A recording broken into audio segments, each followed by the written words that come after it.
दोस्त, मैं उज्जवल कुमार आप लोग के लिए एक वीडियो लेकर आया हूं, जो कि आप लोग जैसे जानते हैं कि किसान आंदोलन हमारे देश में फिर से शुरू हो गई है। लेकिन किसान आंदोलन की मांग क्या है, आखिर ये किसान क्या मांग कर रहे हैं, इस वीडियो में हम लोग जानेंगे। मेरा इस वीडियो के 5 मुख्य बिंदु है, जो कि हम पहला देखेंगे खबर, फिर देखेंगे विरोध क्यों कर रहे हैं किसान, न्यूनतम समर्थन मूल्य का अर्थ, स्वामीनाथन आयोग के विषय, और फिर लास्ट में हम लोग बात करेंगे धारा 144 के विषय। तो इसमें हम सबसे पहले देखते हैं खबर। तो चलिए वीडियो शुरू करते हैं। तब तक मेरे चैनल को आप फॉलो कीजिए, शेयर कीजिए और लोगों को भेजिए। दोस्त शुरू करते हैं। हम लोग इसमें बात कर रहे हैं आखिर विरोध विरोध क्यों कर रहे हैं किसान। ठीक है, तो इसमें क्या चीज की मांगे हैं, लेकिन हम लोग इसमें देखते हैं किसान द्वारा न्यूनतम समर्थन मूल्य एमएसपी की गारंटी वाला कानून बनाने की मांग। ठीक है, इसमें किसान मांग रहे हैं कि हमको समर्थन में एमएसपी की गारंटी वाला कानून बनाने की मांग किया जा रहा है। लेकिन यह 2021 में व्यापक किसान आंदोलन सरकार द्वारा इसे मांग को स्वीकार किया गया था, जिसमें सरकार बोल रही थी कि हम इसको जल्द लागू करेंगे, लेकिन यह अभी तक कानून लागू नहीं किया गया है। इसमें कुछ अन्य मांग भी है।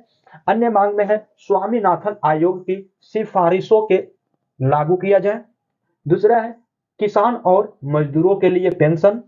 तीसरा, कृषि ऋण माफी हो, लेकिन यह लखीमपुर खीरी अहिंसा के पीड़ितों के लिए न्याय की मांग। लेकिन लखीमपुर वही उत्तर प्रदेश वाले, जिसमें जिसमें किसानों के साथ अहिंसा हुआ था, जिसमें 10 लोग अपनी जान को गंवा दिए थे। यह वही लखीमपुर उत्तर प्रदेश। अब बात करते हैं न्यूनतम समर्थन मूल्य का अर्थ, जो कि होता है एमएसपी। जो कि एमएसपी होता क्या है, तो एमएसपी वह दर यानी वह रेट जिस पर सरकार किसानों के लिए फसल खरीदती है। जो कि एमएसपी होता है वह रेट होता है जिस पर सरकार किसानों के लिए फसल खरीदती है। लेकिन 22 अनिवार्य फसल के लिए एमएसपी और एमएसपी यानी 22 अनिवार्य जो फसल है उस पर एमएसपी है, और जो गन्ने ईख के लिए ईख मतलब गन्ने के लिए उचित और लाभकारी मूल्य एफआरपी की घोषणा की बात की गई है। लेकिन खरीफ में 14 फसल है और रबी फसल 2 अन्य व्यावसायिक फसलों में से है। अब बात करते हैं एमएसपी जो होता है, इसकी एमएसपी होता है, एमएसपी यानी कृषि लागत और मूल्य आयोग, सीएएसपी यानी जो कि एमएसपी और कृषि के लागत को मूल्य आयोग होता है वह सीएएसपी होता है, लेकिन के द्वारा होता है। लेकिन 1965 आर्थिक मामलों की मंत्रिमंडलीय समिति के हुआ था। कब हुआ था? 1965 में। किसके? आर्थिक मामलों की मंत्रिमंडल की समिति में किए गए थे। अब हम बात करते हैं कैसे होती है इसकी गणना। इसके हम 3 मेथड जानेंगे, लेकिन जो सीएएसपी द्वारा उत्पाद की लागत पर हम लोग इस पे विचार करेंगे। 3 मेथड में हम लोग बात करेंगे। 3 मेथड में क्या है? ए टू प्रत्यक्ष होता है, जो कि जो डायरेक्ट कॉस्ट होता है, यानी डायरेक्ट कॉस्ट में होता है बीज हो गया, उर्वरकों के, कीटनाशक, श्रम, ईंधन और सिंचाई। ये डायरेक्ट कॉस्ट है हमारा ए टू प्रत्यक्ष में। और ए टू एफ एल की हम बात करते हैं, जिसमें अनैतिक पारिवारिक होते हैं, अनैतिक पारिवारिक श्रम होते हैं।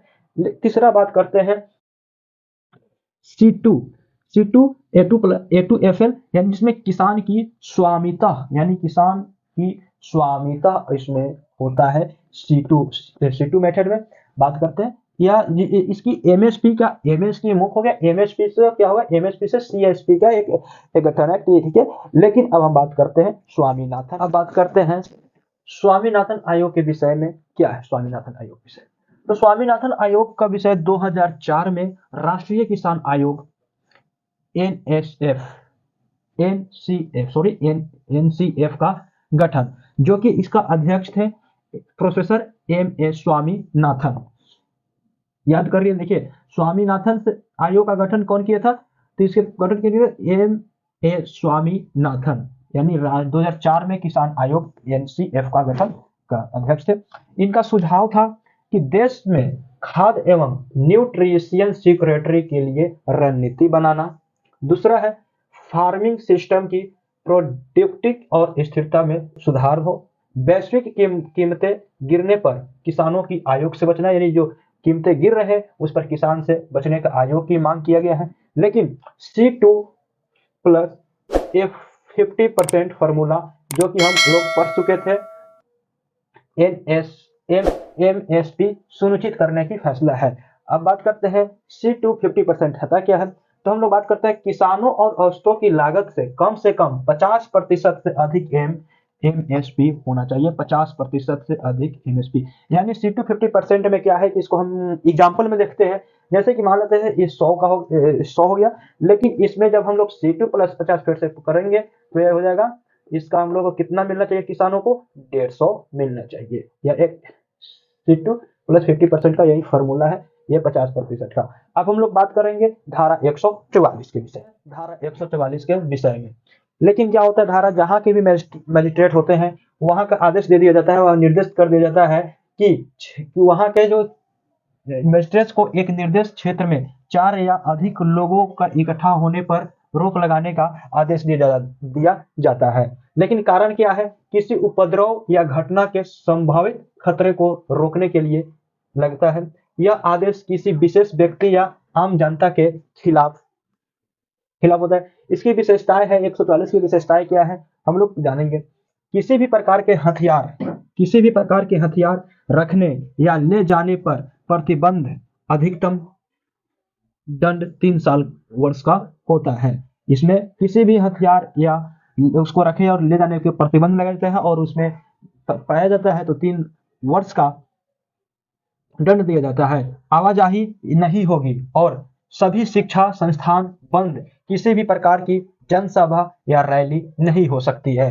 ठीक है, लेकिन इंटरनेट एक्सेस को भी ब्लॉक कर दिया जाता है। इंटरनेट भी नहीं चलती है, जहां तक कि आप इंटरनेट नहीं चल सकती है वहां पर क्या होता है, 144 धारा लगाया जाता है, पूरे भारत में देखने को मिलता है। तो ये रहा कि हमारे किसान आंदोलन की कुछ मुख्य बिंदु। मिलते हैं फिर अगले वीडियो में, तब तक के लिए जय हिंद जय भारत।